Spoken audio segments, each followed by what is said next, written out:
Good morning mga kalapatids. So magtotos tayo ng mga wires natin. So 31 yung itutos natin na ibon. Siguro 5 kilometers lang muna mga kalapatids, para hindi mabigla yung wires natin, kasi nga mamaya medyo mahangin. So yung iba nga dito ay hindi pa nasama sa groupings, yung huling tinuturuan natin. So ang oras nga ngayon ay 6:20. So i-basket muna natin yung 31 na ibon natin. So yung isang basket natin ay 15 yung cock doon. Tapos sa kabila ay 16. Pagsasamahin natin sila lahat, yung cock at hen. So mamaya na lang mga kalapatids.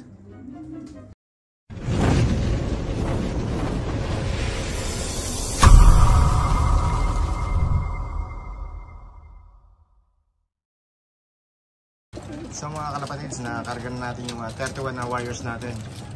Ayan. So medyo siksikan nga yung mga wires natin. Ayan. So alis na tayo habang hindi pa malakas yung hangin. So 6:33 na nga ng umaga.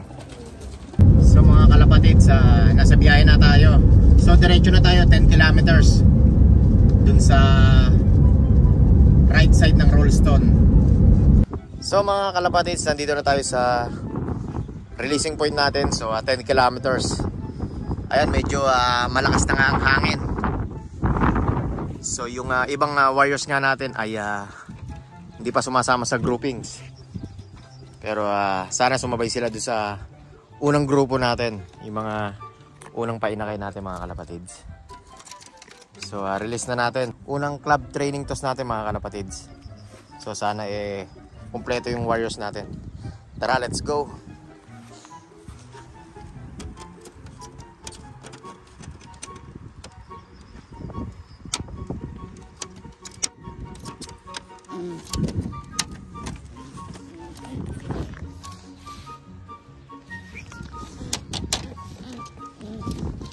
Uy, labas.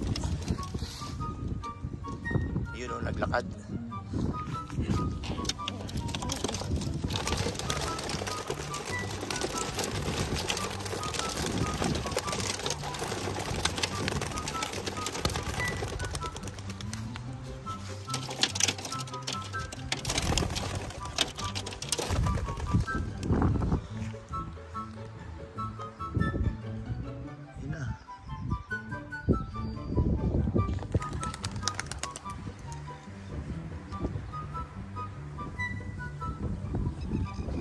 Ano yung warriors natin?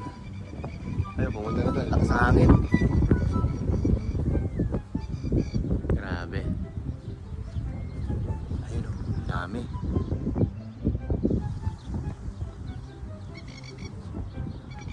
So, mag-iikot pa yung mga yan, mga kalapatids. Kasi nga maninibago pa. So, unang toss nga nila. So, mamaya na lang mga kalapatids. A few moments later. So, mga kalapatids, nandito na tayo sa bahay. So nirelease nga natin yung mga wires natin ay 7:08 ng umaga. So ang oras na nga ay 7:19. So 10 to 11 minutes nang nalipad yung wires natin. So 10 kilometers lang yun. So nagwatak-watak nga yung iba dahil nga sobrang lakas ng hangin mga kalapatids. So sana walang madisgrasya. Ayan, meron na tayong isang dumating mga kalapatids. Sino yun? Ayun, isa. Nag-iisa, nagsosolo. Ito. Sino kaya ito?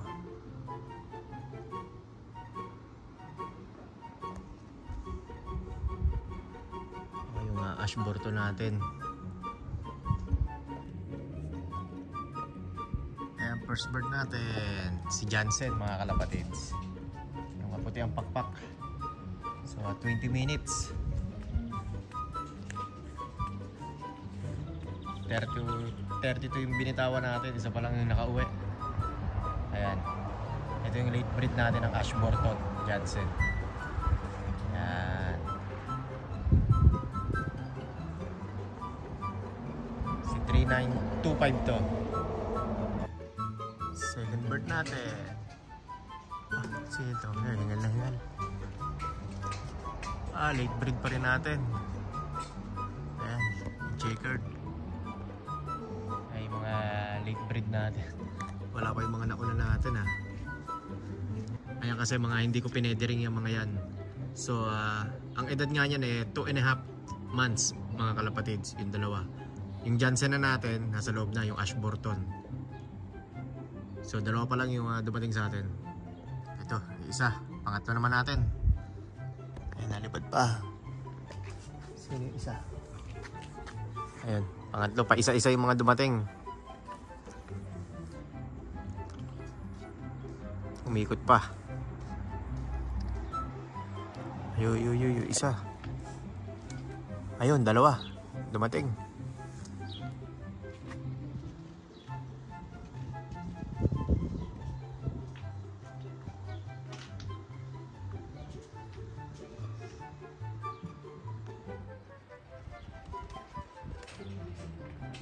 Third and fourth bird natin. Sino kaya mga to? Ito yung ayun nga, nestmate ni Ashburton. Itong pangalawa. Ba, sino itong SIS natin?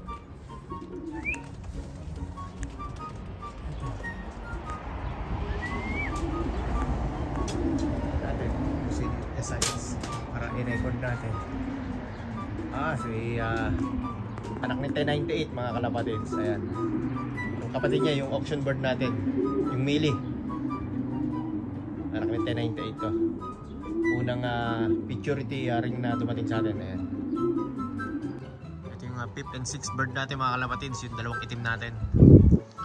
Yung dalawang picturity ring din natin. So padalawa-dalawa yung datingan ng warriors natin dahil nga sobrang hangin na yun. Napakalakas na hangin. Yun, may pampito tayo at 8 ibon mga kalapatids. Dalawa-dalawa yung mga dumadating. Dalawang checkered.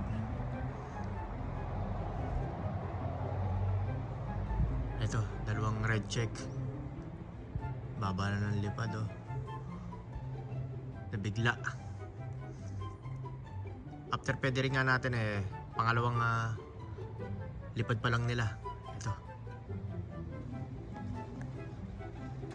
Ayan yung auction bird natin. Tsaka ayan mga pula natin dumating. Ito isa. Lakas sa akin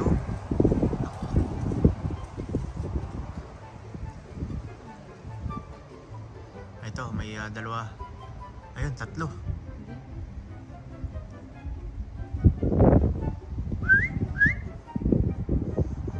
Tatlo. Ayun pa isa.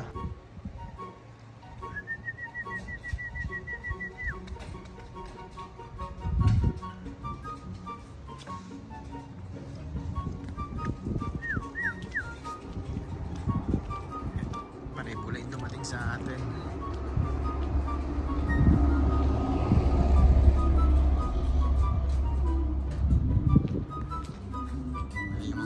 Sa atin 2, 4, 6,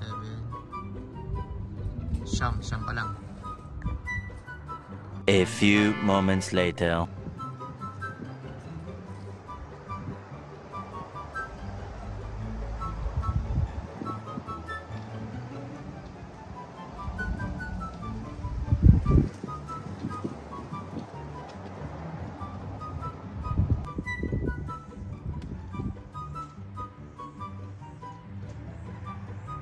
The next day. Welcome back mga kalapatids.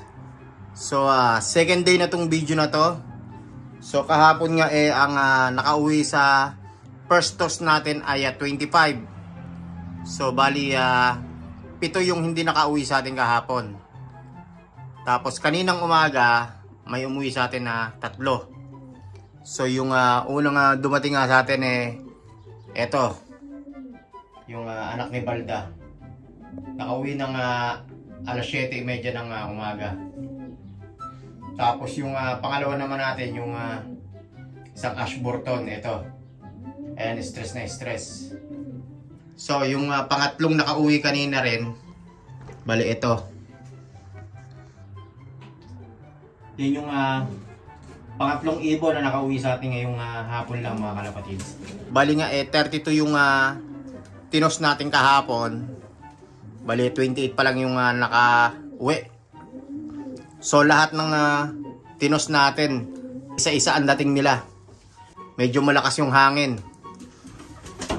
Kasi tiningnan ko dun sa weather, bali 16 km per hour lang. Nung pagdating ko ng training spot, medyo malakas ang hangin. So inisip ko nga baka kayanin. Tapos nung mga after 1 hour, napakalakas na ng hangin. So buti nakauwi pa yung mga warriors natin. Bali nga after ng pagka Bartolina, napaluplay ko lang sila ng isang beses. Tapos after 4 days, tinos na natin. So isang buwan mahigit, walang lipad yung mga pinedering natin. So yung 4 na hindi nakauwi sa atin, yun yung late breed natin na bago lang natin tinuturuan. So medyo malakas pa rin yung warriors natin kasi nga isang buwan mahigit na hindi nakalipad. Tapos pinaluplay natin ng unang beses.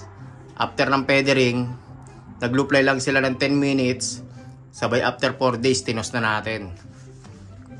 So inahabol ko nga doon yung race namin dahil malapit na. So pinilit kong itos. Kasi nga 2 weeks na lang yung preparation namin. After 1 week, start na yung club training tos namin na 105 kilometers. So hindi nga ako nakapag-loop line nakaraan linggo dahil nga 3 araw napakalakas ng hangin. So bukas siguro makakapag-loop line tayo. Buong linggo maglo-loop line tayo, tapos next week magtotos ulit tayo mga kalapatids. So kayang-kaya na tong mga warriors natin. Siguro kung hindi mahangin kahapon, kumpleto yung mga warriors natin. So advantage lang sa atin, ayun, nakauwi sila pa isa-isa, nakayanan nila. So hanggang dito lang mga kalapatids. Don't forget to like, share, subscribe dyan in Daliloop Pigeon Racing. Ingat and happy flying. God bless.